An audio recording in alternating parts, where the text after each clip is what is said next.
दर्शकवृन्द नमस्कार। चुरो कुरोको चुरो बहसमा तपाईलाई हार्दिक स्वागत छ।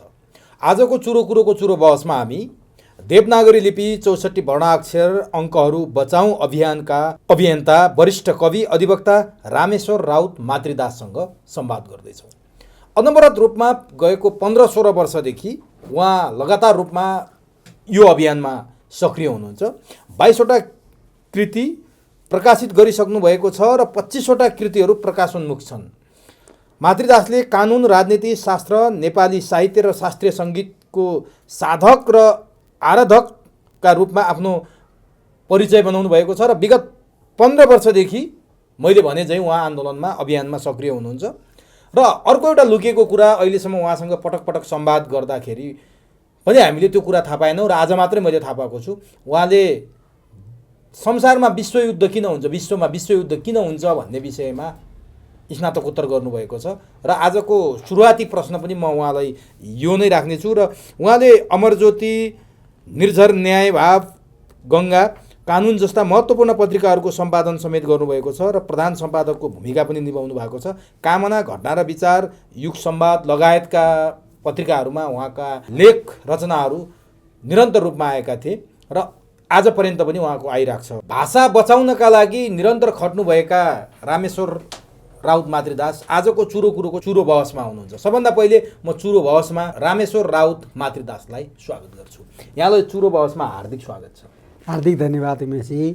तपाईँले यो भाषा जस्तो महत्त्वपूर्ण विषयमा बारम्बार सम्झेर मलाई यो चुरो कुरो बहसमा ल्याउनु भएको छ। यस निम्ति म तपाईँप्रति र चुरो कुरो हेरिरहनुभएका सम्पूर्ण महानुभावप्रति हार्दिक नमन गर्दछु। अब मैले आज पहिलोपटक हजुर यसरी डिस्क्लोज गरिदिएको छु कि रामेश्वर राउत मातृदास भाषा बचाउनका लागि निरन्तर लाग्नु भएको छ। तर उहाँको अर्को पाटो चाहिँ स्नातकोत्तरमा चाहिँ उहाँले विश्वमा विश्वयुद्ध किन हुन्छ भन्ने विषयमा गर्नुभएको छ।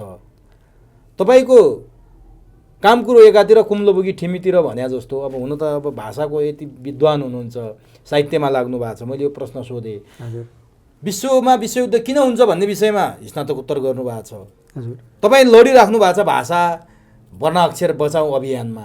यो तादम्यता मिल्यो? यहाँले त्यो विषयमा स्नातकोत्तर गर्नुभयो, यो विषयमा लडिराख्नु भएको छ, त्यो खास के हो यसको राज? मैले यहाँबाट सुरुवात गरेँ। धन्यवाद उमेशजी, तपाईँले अत्यन्त महत्त्वपूर्ण प्रश्न सोध्नुभयो। यथार्थमा यो राजनीति शास्त्र, कानुन, साहित्य र शास्त्रीय सङ्गीत एकअर्कामा अभिन्न रूपमा जोडिएका विषयवस्तुहरू हुन्। हजुर, तपाईँले भने जस्तै मैले स्नातकोत्तर राजनीति शास्त्र, त्यसमा पनि विश्वयुद्ध किन हुन्छ र विश्वयुद्ध हुनुपर्नेको कारण के हो, त्यही विषयमा बर्मामा केन्द्रित भएर मैले गरेको हुँ। किनभनेदेखि मेरो हजुरबा पनि दोस्रो विश्वयुद्धका योद्धा हुनुहुन्थ्यो र त्यो बेलामा हजुरबाले मलाई त्यो दोस्रो विश्वयुद्धका बर्मामा लडेका धेरै घटना परिघटनाहरू कथाको रूपमा धेरै कुराहरू सुनाउनु भएको थियो। पछि मैले कानुनमा स्नातकोत्तर गरिसकेपछि राजनीति शास्त्रमा र साहित्यमा पनि गरेँ र विश्वयुद्ध किन हुन्छ भन्ने कुरामा मैले त्यस विषयमा अध्ययन गरेँ। र विश्वयुद्ध किन हुनुपर्छ भन्नु होला भने, जस्तो प्रथम विश्वयुद्ध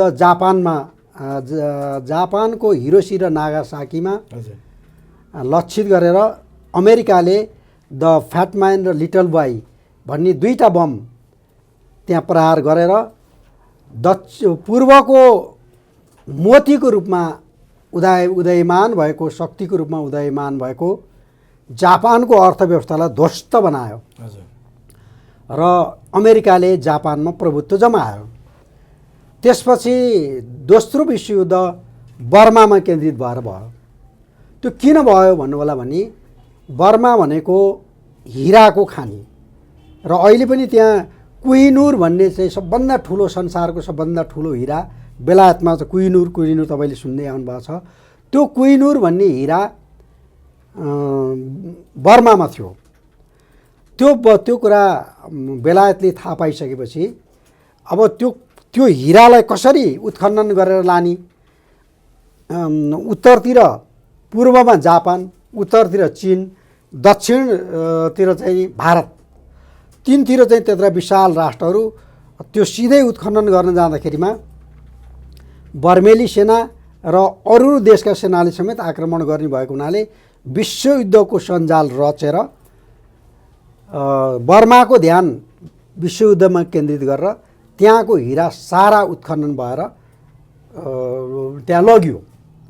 त विश्वयुद्ध हुनुपर्नाको मुख्य कारण चाहिँ के भने आर्थिक रूपले कमजोर भएका तर प्राकृतिक रूपले सम्भ्रान्त भएका ती देशहरूको प्राकृतिक स्रोत साधनहरूलाई लुट्नको निम्ति, प्राकृतिक स्रोत साधनमाथि प्रभुत्व जमाउनको निम्ति शक्तिशाली बनाउँदा राष्ट्रहरूले गर्ने सञ्जाल हो र त्यही प्रयोजनको निमित्त विश्वयुद्ध हुन्छ। अहिले अब तेस्रो विश्वयुद्धको सारातिर चाहिँ नि वातावरण विषाक्त भइरहेको छ। यहाँले भने जस्तो रिसोर्सेसको लागि हजुर गरिब मुलुकहरूको अरू आर्थिक रूपले गरिब भएका तर रिसोर्सेसले धनी भएका मुलुकहरू नै एउटा विश्वयुद्धको कारण बन्न सक्छन् भनेर यहाँले भन्नु अवश्य हो। बर्माको कारण कोहिनुर भयो। हो। अब नेपालले पनि त्यस्तै अभिगत भोगेको जस्तो लाग्छ। आर्थिक रूपमा हामी गरिब जस्तो छौँ तर प्राकृतिक रिसोर्सेस प्राकृतिक सम्पदाको हिसाबले हामी विश्वकै अब्बल छौँ। नेपालको अवस्था चाहिँ के देख्नुहुन्छ? अहिले त्यस्तै सम्भावना नेपालबाट पनि हुने हो कि भन्ने चिन्ता चाहिँ व्यक्त गरेको पाइन्छ। यहाँले त्यही विषयमा स्नातकोत्तर गर्नुभएको मैले नेपालको कन्टेक्स्टमा चाहिँ यहाँको विचार के छ जान्न चाहे। हजुर, नेपाल तपाईँ एकदम सही कुरा भन्नुभयो उमेशजी। नेपाललाई अहिले गरिब, नेपाल चाहिँ नि तन्नम एउटा माग्नेको कमण्डलुको रूपमा चाहिँ संसारमा चित्रण गरेर नेपाल र नेपालीहरूलाई भिखारीको रूपमा चित्रण गरिएको छ। यथार्थमा यो दिग्भ्रमित कुरा हो। किनभने नेपाल प्रागैतिहासिक कालदेखि आज पनि र भोलि पनि नेपाल संसारको सबैभन्दा richest of the rich country हो, देश हो। किन होला हो भन्नु होला भने अहिले यहाँ हिरा, व्हाइट सेतो हिरा, कोबाल्ट, तपाईँको चाहिँ नि यो युरानियम लगायतका प्राकृतिक स्रोत साधनहरूले महिमा मण्डित छ। अहिले पनि मैले अध्ययन गरेँ, यो भाषा अध्ययन गर्ने क्रममा यी विशद कुराहरू अध्ययन गरेँ मैले। संसारमा अमृत जल भण्डार 7वटा मात्रै रहेछन्। ती 7वटा अमृत जल भण्डारमध्ये 4वटा नेपालमा छन्। हेर्नुहोस्, 4वटा नेपालमा छन् र त्यो हामीले अरू प्राकृतिक स्रोत साधनलाई यथावत राखेर ती 4वटा अमृत जल भण्डारबाट पानी मात्रै निर्यात गर्ने हो भने अरबौँ खरबौँ विदेशी मुद्रा नेपालमा आउने रहेछ। र त्यो प्रयोग गर्ने हो भनेदेखि हामी सम्पूर्ण यदि 3 करोड नेपालीहरू 6 महिना काम गरेर 6 महिना हामीलाई विश्व भ्रमण गरेर खान सक्ने तागत र क्षमता हामीमा रहेछ। हजुर, त त्यसलाई एउटा चाहिँ नि डाइभर्सन गर्नको निम्ति त्यो एउटा महत्त्वपूर्ण स्रोत साधनबाट नेपालीहरूको ध्यानलाई बहिर्गमन गराएर नेपालीहरूलाई यो कुइराको काग बनाउनुको निम्ति अहिले सारा आन्तरिक र बाह्य दुष्प्रयास भइरहेको छ। र यो दुष्प्रयासको एउटा महत्त्वपूर्ण कडी भनेको तपाईँको भाषा हो। किनभने भाषालाई समाप्त पारिसकेपछि मान्छेहरू सत्व र तत्त्वबाट बाहिर जान्छन् र उनीहरू एक किसिमले कुइराको काग बन्छन् र यिनीहरूलाई सहज रूपले जनावरमा परिणत गर्न सजिलो हुन्छ भन्ने अभिप्रायका साथ नेपालका सम्पूर्ण गतिविधिहरू केन्द्रित भइरहेका छन्। र यो कुरा अब हामीले बोध गरेनौँ भनेदेखि हामी कुनै पनि बेलामा मानवीय अस्तित्वबाट, मानवीय सभ्यताबाट, मानवीय संस्कृतिबाट हामीलाई च्युत गर्ने प्रबल सम्भावना देखिन्छ। अब जस्तो यहाँले अघि भन्नुभयो नि, कोहिनुरका कारण बर्मा र बर्माका कारण विश्वयुद्ध। हजुर हो। नेपाल युरेनियमको धनी देश हो। अरू पनि यहाँ गणितको सङ्ख्याले गनेर भनेर नसकिने र 4वटा जलभण्डारको देश, अमृत जलभण्डारको देश नेपाल। हजुर, नेपालमा युरेनियमकै कारण तेस्रो विश्वयुद्ध हुने सम्भावना कतिको देख्नुहुन्छ? अब त्यो अहिले त्यो सम्भावना टरिसकेको छैन भने आज पनि युरेनियमका कारण नेपालबाट युरानियम मात्रै होइन, युरानियम लगायतका त्यो त एउटा कारण मात्रै हो। यसमा धेरै तत्त्वहरू छ। अहिले नेपाललाई समाप्त पार्नको निम्ति दुईवटा तत्त्वमाथि एकसाथ विषाक्त आक्रमण भइरहेको छ। एउटा चाहिँ नि भूमि भूगोल र अर्को भाषा। भूगोललाई त अहिले उजाड बनाउने, अब यो संसारको सबैभन्दा उर्वर भूमिमध्येको नेपाल एउटा हो। नेपालमा जुन तत्त्व छैन संसारका कुनै पनि भागमा छैन। नेपाल एउटा औषधिजन्य पदार्थहरूको कुल र मूल भण्डार हो। यति धेरै चाहिँ हाम्रो औषधिहरू छन्। यहाँ अब तपाईँले अब प्रागैतिहासिक कालदेखि तपाईँको अध्यात्म विद्या विद्यानाम तत्त्व ज्ञानार्थ दर्शनम, तपाईँले त्यो रामायणमा चाहिँ हनुमान मरणासन्न हुँदाखेरिमा त्यो तत्त्व होइन हनुमानले प्राप्त गरेको ठाउँ हो यो सञ्जीवनी बुटी। सञ्जीवनी बुटी जस्ता चाहिँ नि त्यस्ता तत्त्वहरू नेपालमा यो खानी हो, यो भण्डार हो। अब त्यहाँबाट सारा जनताको ध्यानलाई त्यहाँबाट विस्मृति गराउने, त्यहाँबाट चाहिँ उजाड बनाएर त्यहाँबाट लहट्ने यो कुरा भइरहेको छ। र अर्को कुरा भाषा, मान्छेलाई भाषा र भाषाका ती अवयवहरूबाट उनीहरूलाई आफ्नो सत्व र तत्त्व बोध गर्नबाट वञ्चित बनाउने प्रयास भइरहेको छ। भनेपछि नेपालकै कारण तेस्रो विश्वयुद्ध हुन सक्ने खतरा छ। अब हामी जाग्यौँ भने त्यो सम्भव हुँदैन, तर सम्भावना छ। सम्भावना अब हुने नै भयो। किनभने यो यत्रो चाहिँ नि साधन स्रोतले महिमा मण्डित देश भएको हुनाले अब यति यो यसप्रति बाह्य जगतको ध्यान केन्द्रित हुने नै भयो।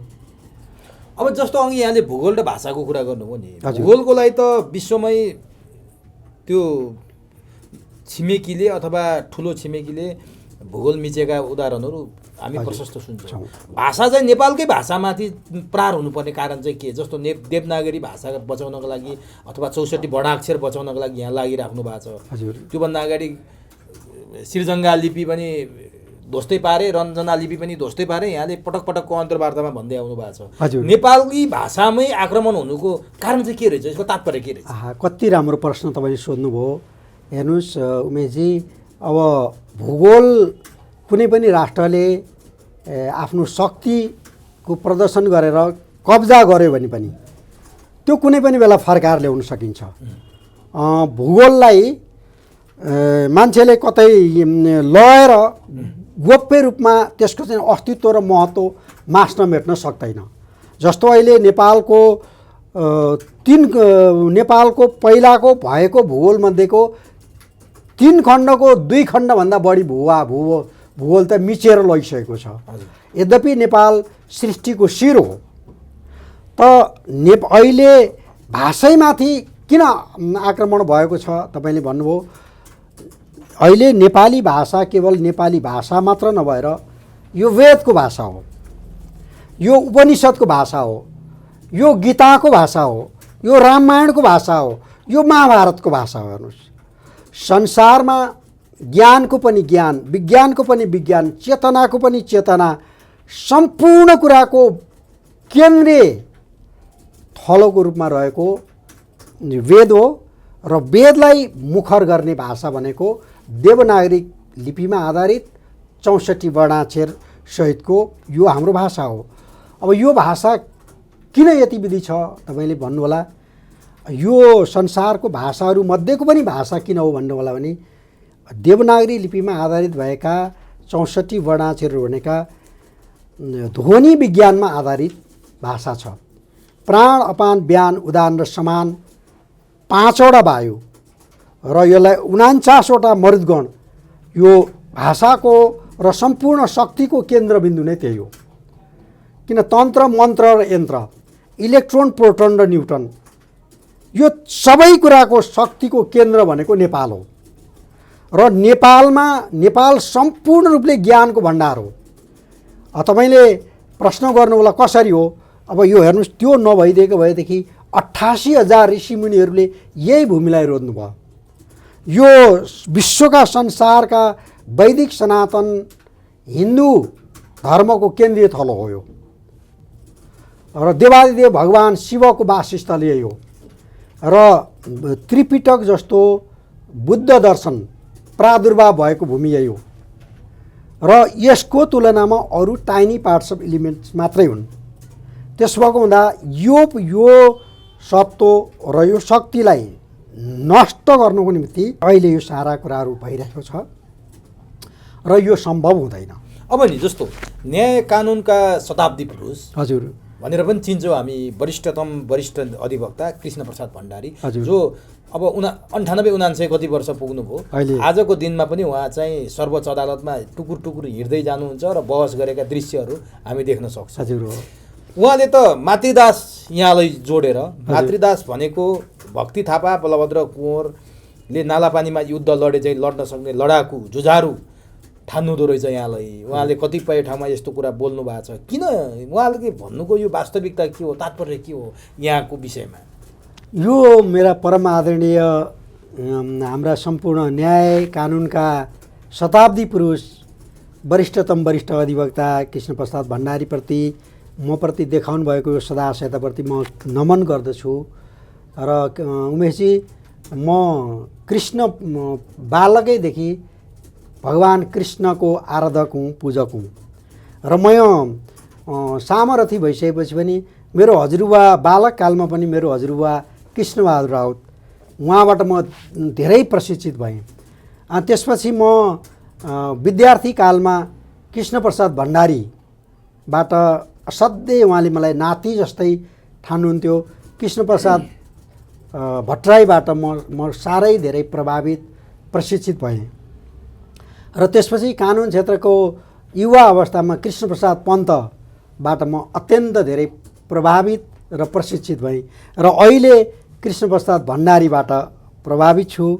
र उहाँले त्यो भन्नुको अर्थ उहाँले त्यत्तिकै भन्नु भएन होला, उहाँ जस्तो व्यक्तिले सामान्य कुरा होइन होला। त्यसप्रति म नमन गर्दछु। र कृष्ण भगवान् के गर्नुभयो, त्यसो के देख्नुभयो यहाँले चाहिँ? कृष्ण भगवानले भन्नुभएको छ, यदा यदा हि धर्मस्य ग्लानिर्भवति भारत अभ्युत्थानं धर्मस्य तदात्मानं सृजाम्यहं परित्रणाय साधूनां विनाशाय च दुष्कृतां धर्म संस्थापनार्थाय सम्भवामि युगे युगे। श्रीकृष्ण भगवानले भन्नुभएको छ र म यही महादर्शन अविनाशी दर्शनको पृष्ठभूमिमा उभिएर अडिएर जीवनका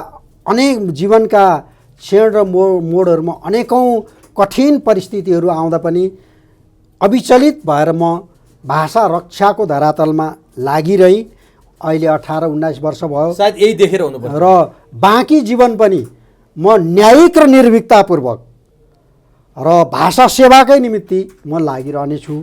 किनभनेदेखि भाषा भनेको सार्वभौम सत्ता सम्पन्न नेपाल र नेपालीको अस्तित्व र महत्त्वको लाई उजागर गर्ने त्यो अदम्य र अगम्य शक्ति र ताकत हो र त्यो शक्ति र ताकतलाई सर्वनाश बनाउने अहिले जुन दुष्प्रयास भइरहेको छ, त्यो दुष्प्रयासलाई कुनै पनि हालतमा हामी सफल र सार्थक हुन दिँदैनौँ र त्यो हुँदैन पनि।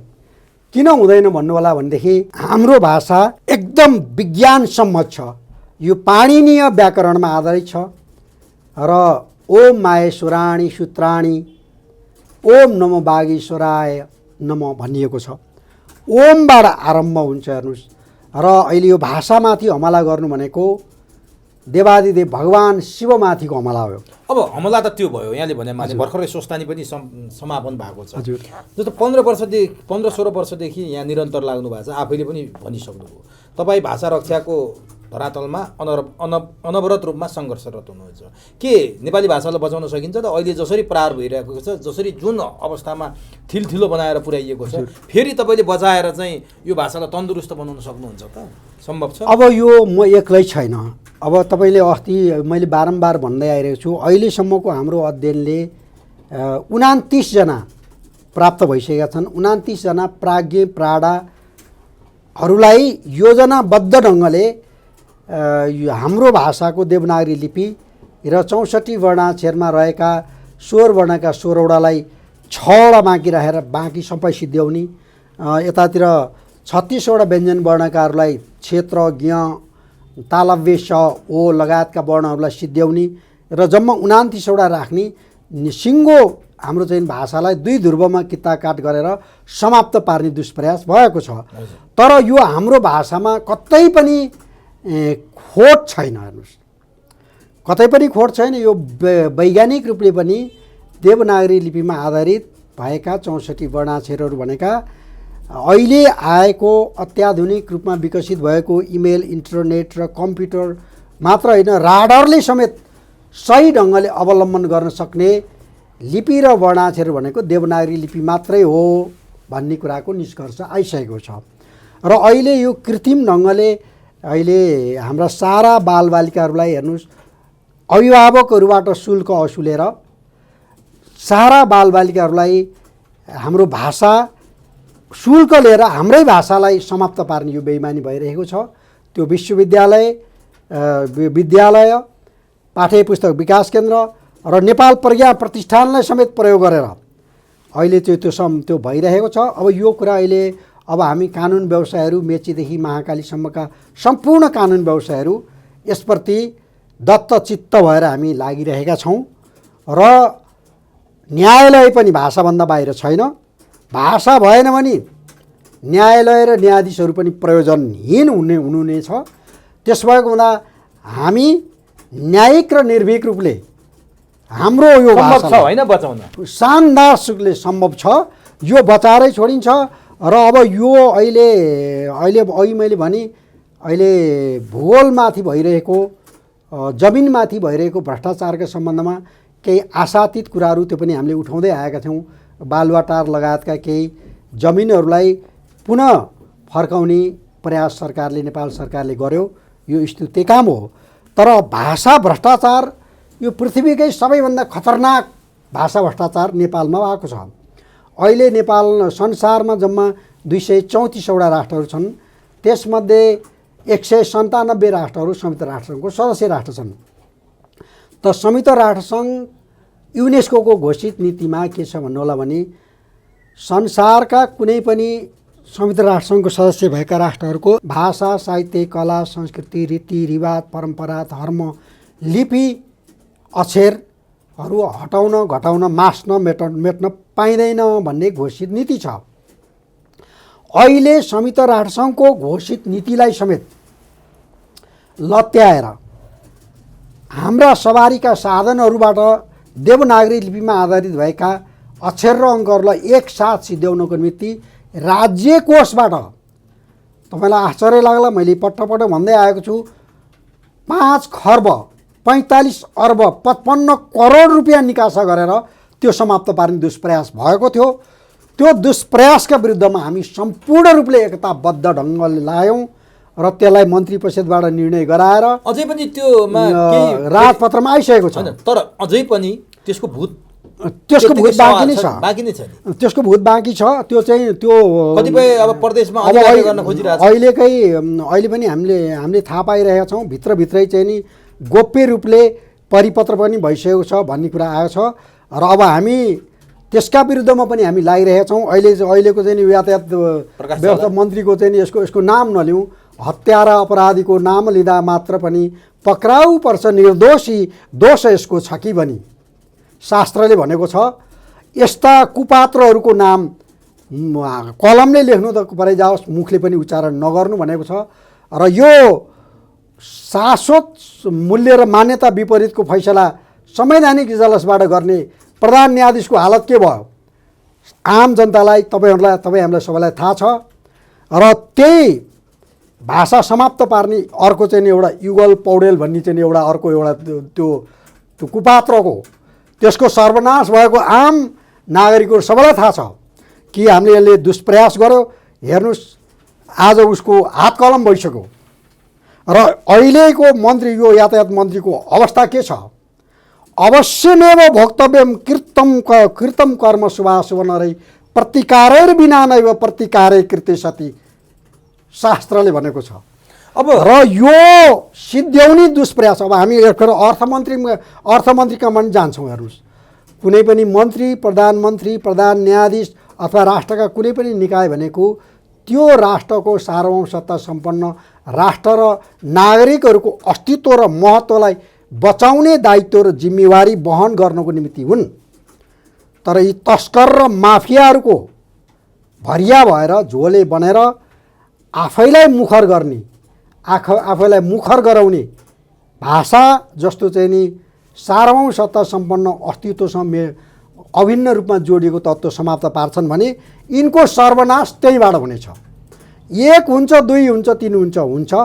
अहिले तपाईँलाई मैले योभन्दा अगाडि पनि भने अहिले हामीले अध्ययन गर्दाखेरि 29 जना प्राध्यापकहरूले हामीले पत्ता लगाइसकेका छौँ। हामी त्यो नामेसी समेत सार्वजनिक गर्नेछौँ र 9 जनालाई संयुक्त वर्णाक्षर समाप्त पार्ने काममा विद्यावारिधि गराइएको रहेछ।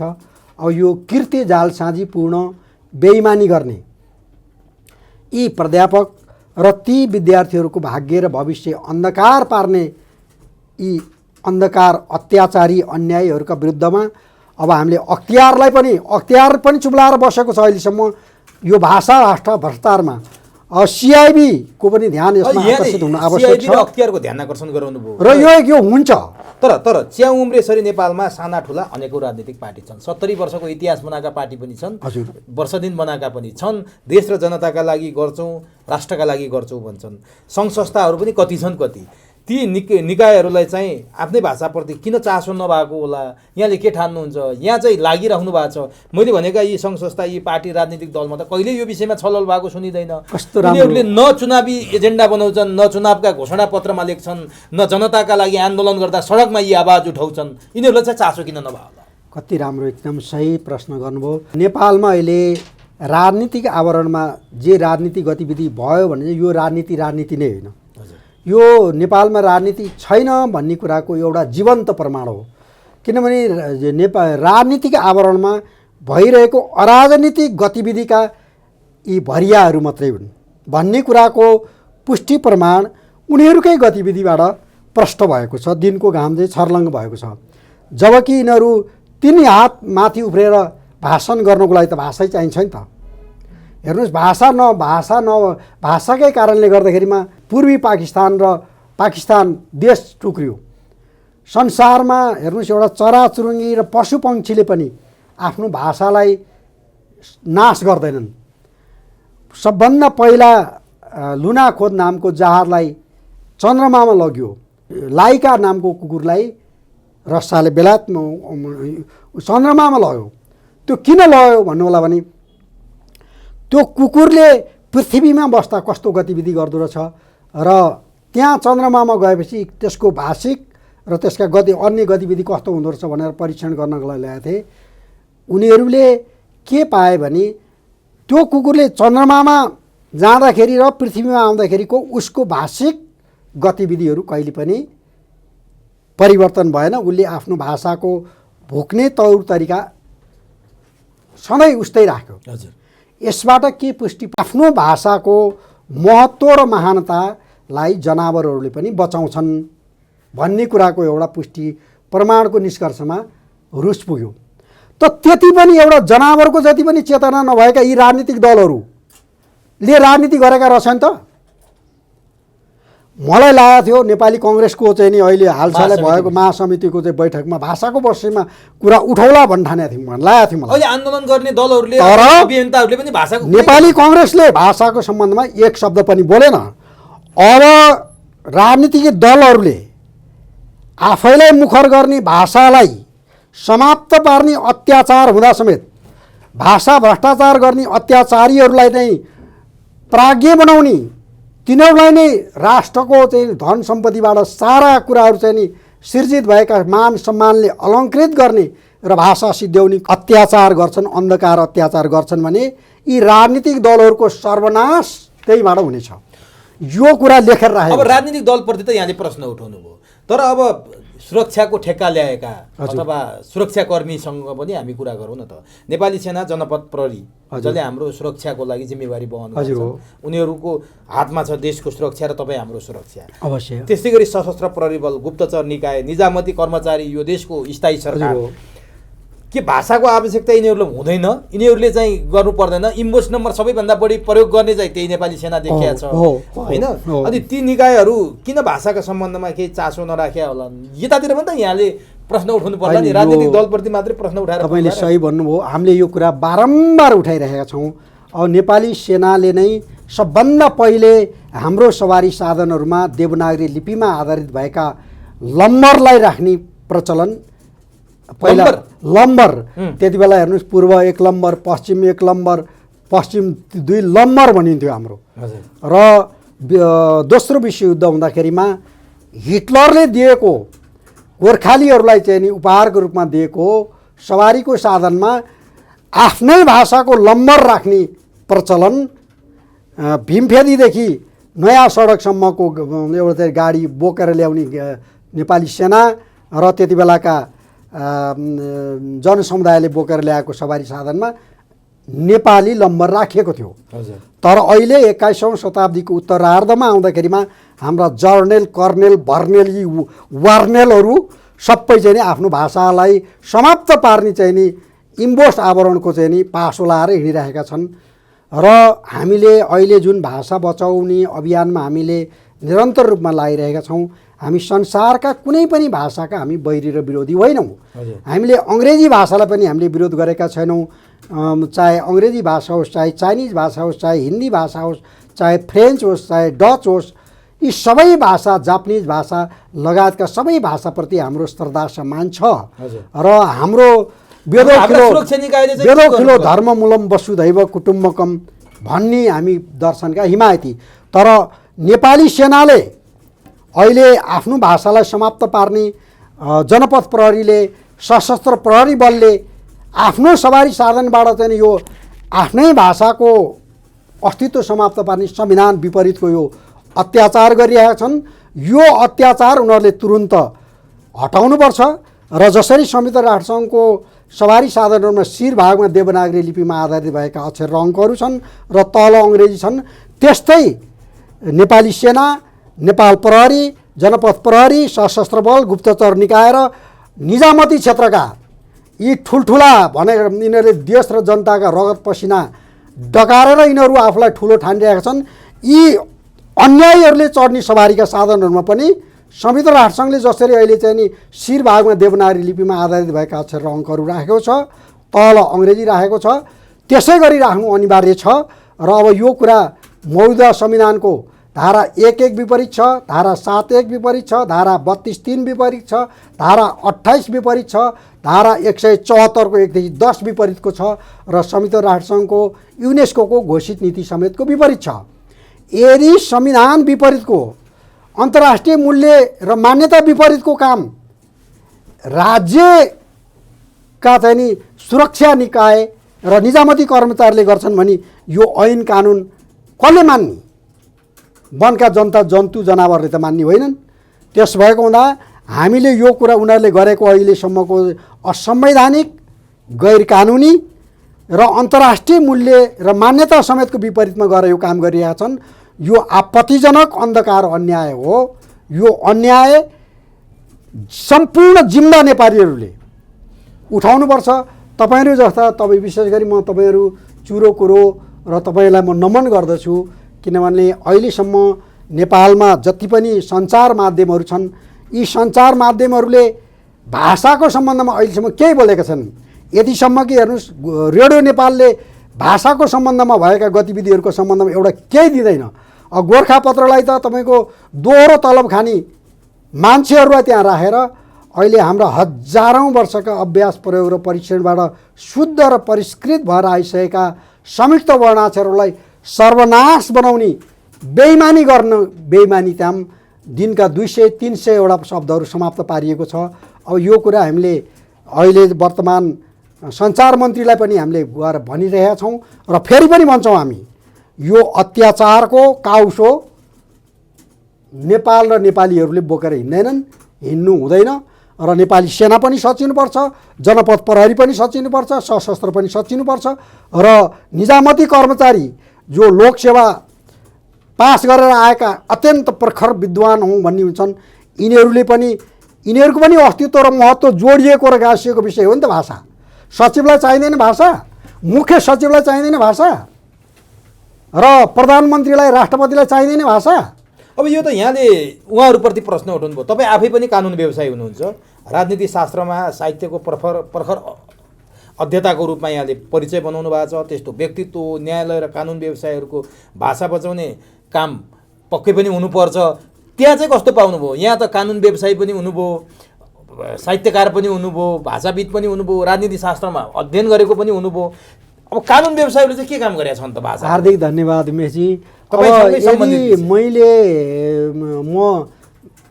अब प्रारब्धले भनौँ, भगवानले भनौँ, भगवानको कृपाले भनौँ, मैले यो सबै कुरा तपाईँले भने जस्तै कानुन, राजनीति शास्त्र, साहित्य र शास्त्रीय सङ्गीत बचपनदेखि नै अध्ययन गर्ने यो अभिरुचि जाग्यो, मैले अध्ययन गरेँ।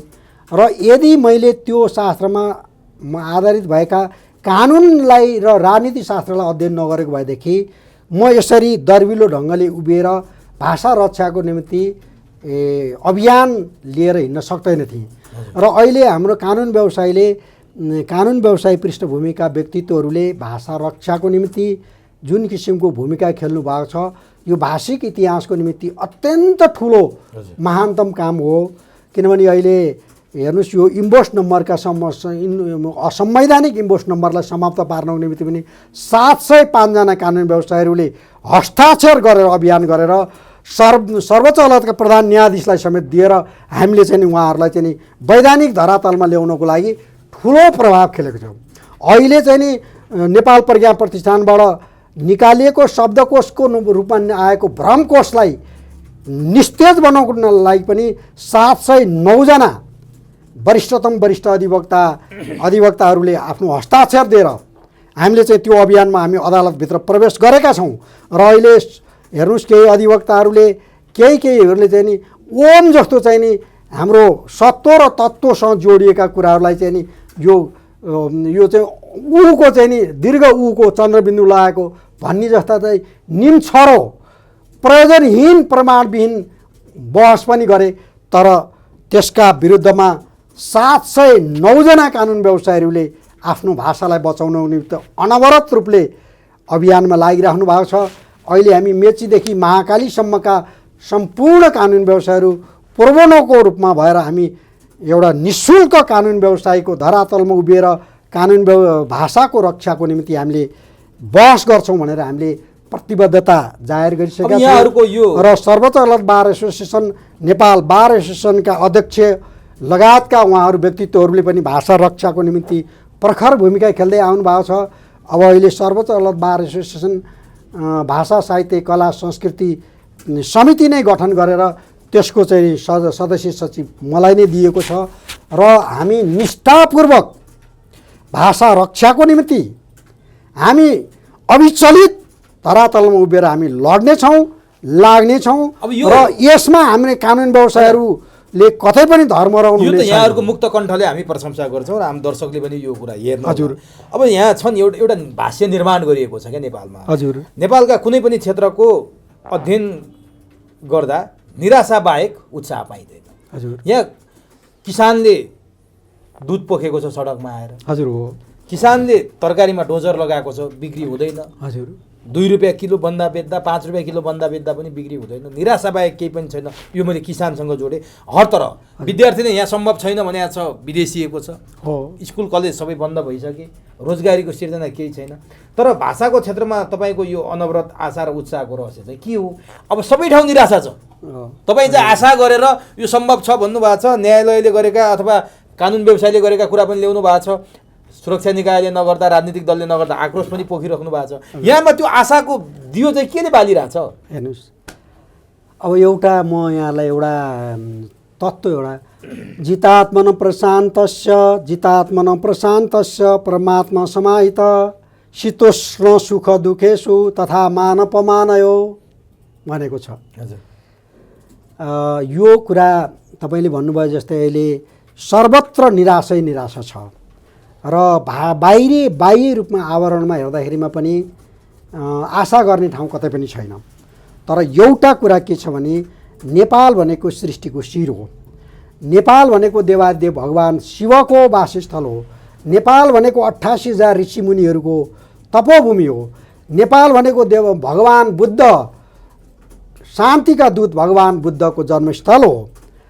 र नेपाललाई के भनिएको छ भन्नु होला भने यो श्रीकृष्ण भगवानले भन्नुभएको छ,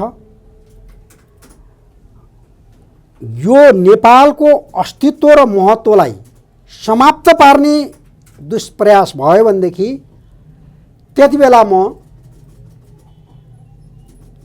आफै अवतरित भएर नेपालको अस्तित्व र महत्त्व जोगाउनको लागि म उभिनेछु, श्रीकृष्ण भगवानले भन्नुभएको छ।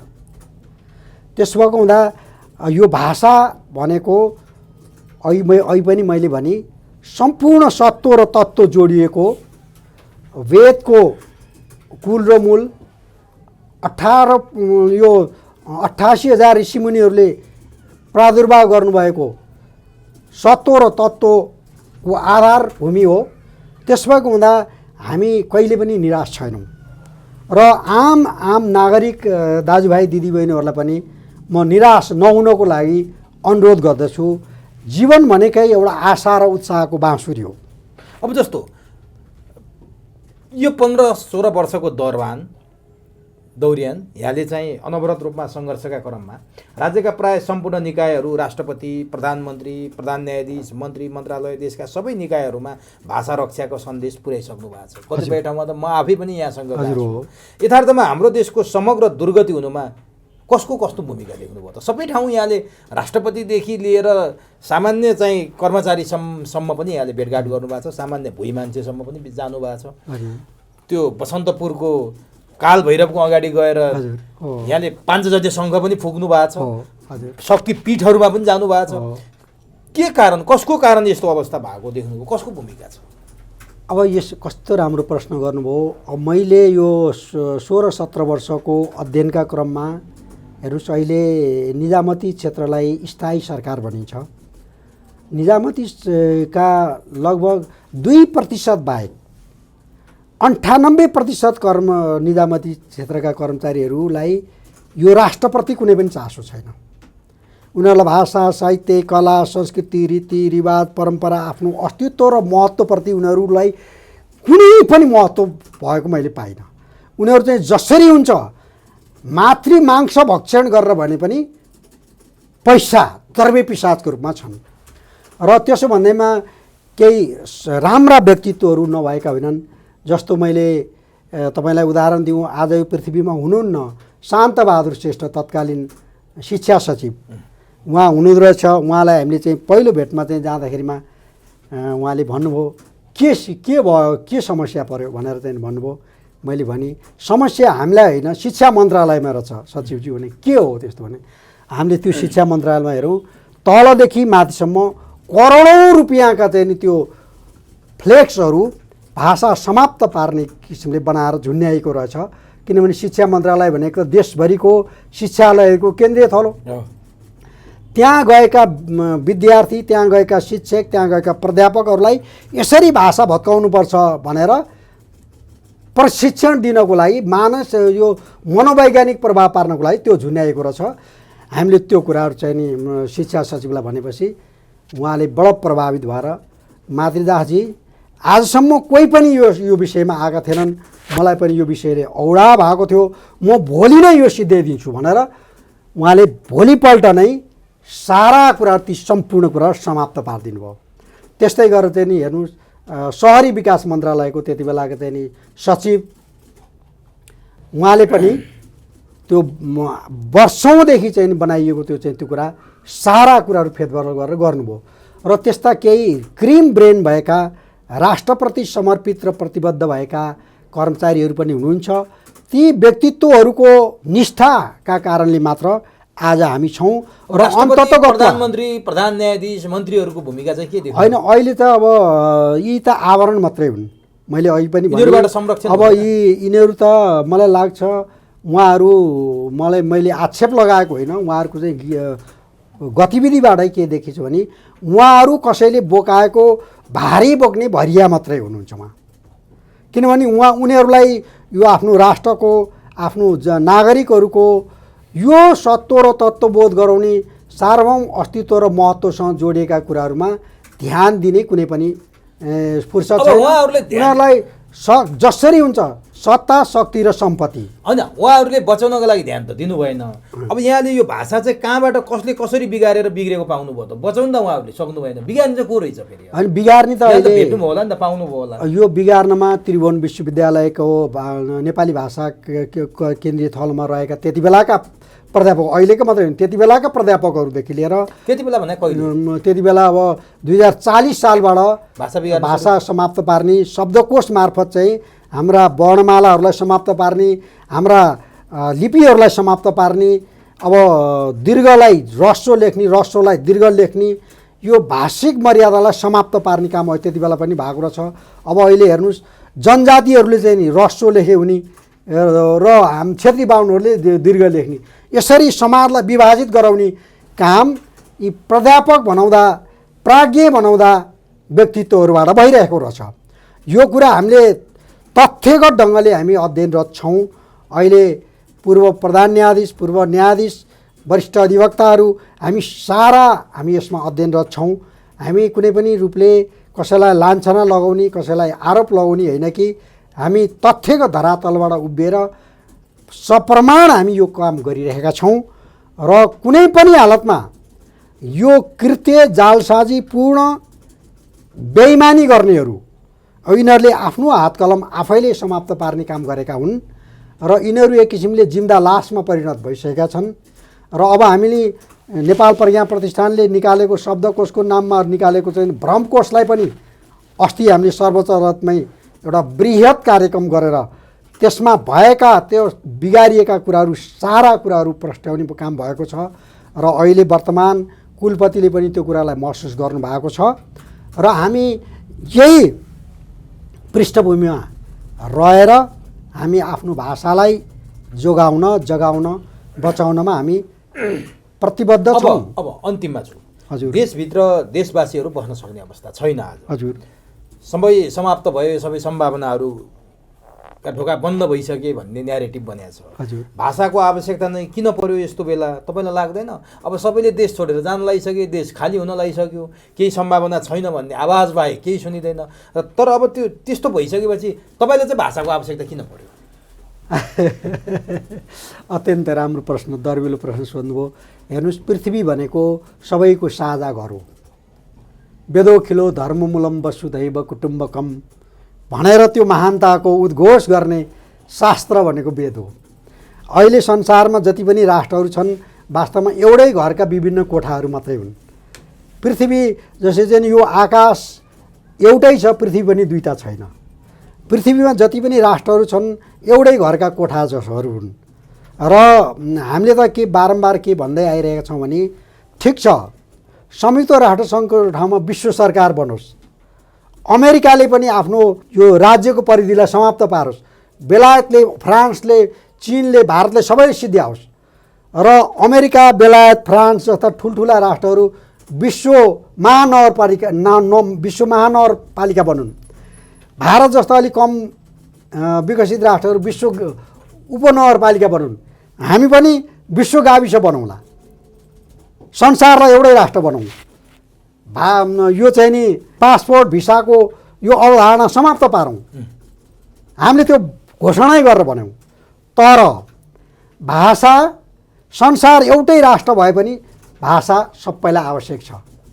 हेर्नुहोस्, एउटै जङ्गलमा चाहिँ विभिन्न किसिमका चाहिँ जनावरहरू हुन्छन्, चराचुरुङ्गी हुन्छन्, तर सबभन्दा त्यहाँ ठुलो शक्तिशाली हात्तीको मात्रै भाषा कायम राखौँ भनेर अरू चराचुरुङ्गीलाई हुन्छ, काम दिन्छ, दिँदैन नि त। त्यस्तै भने जस्तै भोलि मान्छे प्रकारान्तरले चन्द्रमामा गएछ भने पनि, अहिले मङ्गल ग्रहमा पानी पत्ता लगाइसक्यो, भोलि मङ्गल ग्रहमा बस्ती विस्तार होला, त्यहाँ गए पनि हामीले आफूलाई मुखर गर्नुको निम्ति हामीलाई भाषाको जरुरी पर्छ, अनिवार्य रूपमा पर्छ। र संसारका विभिन्न भूभाग र भूगोलमा आज बसोबास गर्न बाध्य र विवश भएका नेपालीहरूको लागि पनि आफ्नो मातृभाषा अनिवार्य हुन्छ। हेर्नुहोस्, तीन तत्त्वलाई कहिले पनि बिगार्नु हुँदैन। त्यो के भने माता, मातृभाषा र जननी जन्मभूमि स्वर्गातपि गरिएसी भनेको छ जन्मभूमि। यो 3 तत्त्वमाथि भएका कुनै पनि अन्याय र अत्याचारलाई कुनै पनि जिम्दा नागरिकहरूले सहन र स्वीकार गर्नु हुँदैन। त्यसैको लागि यहाँनिर त्यसैको निम्ति हामी निरन्तर लागिरहेका छौँ। र अन्तिममा मैले केही सोध्न छुटाएका र यहाँले भन्न मन लागेका कुरा अहिले यहाँले साह्रै राम्रो आज दर्बिला प्रश्नहरू सोध्नुभयो। अब मैले अध्ययन गरेर प्राप्त भएका निचोडहरू यो चुरोको रूप मार्फत तपाईँले मलाई बारम्बार अवसर दिइराख्नु भएको छ र परम आदरणीय दाजुभाइ दिदीबहिनीहरू समक्ष म मुखर भइरहेको छु। आगामी दिनहरूमा पनि म निष्ठापूर्वक यो सम्पूर्ण नेपाल र नेपालीको अस्तित्व र महत्त्वसँग जोडिएको गाँसिएको भाषा बचाउनको निम्ति म निरन्तर लागिरहेको छु। र म मात्र होइन, हामी सम्पूर्ण कानुनी व्यवसायी लागिरहेका छौँ। र अब त्रिभुवन विश्वविद्यालयका प्राध्यापकहरू, प्रज्ञा प्रतिष्ठानका प्राज्ञहरू र सम्पूर्ण जिम्दा नेपालीहरू, विशेष गरी विद्यालयमा अध्यापन गरिरहेका, अध्यापनमा कार्यरत रहनुभएका शिक्षकहरूले पनि यो कुरालाई ध्यान दिनु अनिवार्य छ। आज अभिभावकहरूसँग शुल्क लिएर हाम्रा अबोध बालबालिकाहरूलाई हाम्रै भाषा पढाउन नसक्ने अवस्थामा पुर्याएको छ। तर यो भाषा, हाम्रो भाषा जीवन्त छ, यसलाई जीवन्त बनाउनु पर्दछ। र तपाईँ हामी सबै लागेर भाषालाई जोगाउँ, भाषालाई बचाउँ। र हामीले हाम्रो मातृभाषालाई बचायौँ भने मात्र हामी संसारका सबै भाषा, साहित्य, कला, संस्कृति, रीतिरिवाज, परम्परा र सभ्यताको महानतामा हामी अगाडि बढ्न सक्नेछौँ। हामीलाई हाम्रो भाषा हामीलाई मात्र होइन, हाम्रा विगत भएका पूर्वजहरूको यस कृति बचाउनको निम्ति वर्तमानमा जीवित भएका सार्वभौम सत्ता सम्पन्न नागरिकहरूको जिउरो बचाउनको निम्ति र हामी पछि आउने बुढा मर्या भाषा सर्या, भाषा सुधारे सकल सुधार, भाषा बिगारे सकल बिगार भनेको छ। हेर्नुहोस्, हामी पछि आउने अबोध बालबालिकाहरूको भाषिक अधिकार रक्षाको निम्ति र भगवानलाई समेत मुखर गराउनको निम्ति हामीलाई भाषा अनिवार्य आवश्यकता छ। यो महानतालाई जोगाउँ, यो महानतालाई बचाउँ। म सबैमाथि तपाईँ मार्फत अनुरोध गर्दछु। यहाँले पनि पटक पटक आएर यस्ता विषयमा जानकारी गराइदिनुहुन्छ। कम्तीमा हाम्रो त्यो ज्ञान चक्षुलाई खोल्ने यहाँले प्रयास गर्नुहुन्छ। चर्मचक्षु त हामी सबैसँग छ, ज्ञान चक्षु खोलिदिने प्रयास यहाँले गर्नुहुन्छ। यहाँको अनवरत सङ्घर्षको लागि हामी यहाँलाई स्यालुट गर्न चाहन्छौँ। यहाँको आन्दोलन सफल होस्, देशको भाषा बचोस्, यो हाम्रो पहिचान रहिरहेको समय र संवादका लागि हार्दिक धन्यवाद। हार्दिक धन्यवाद।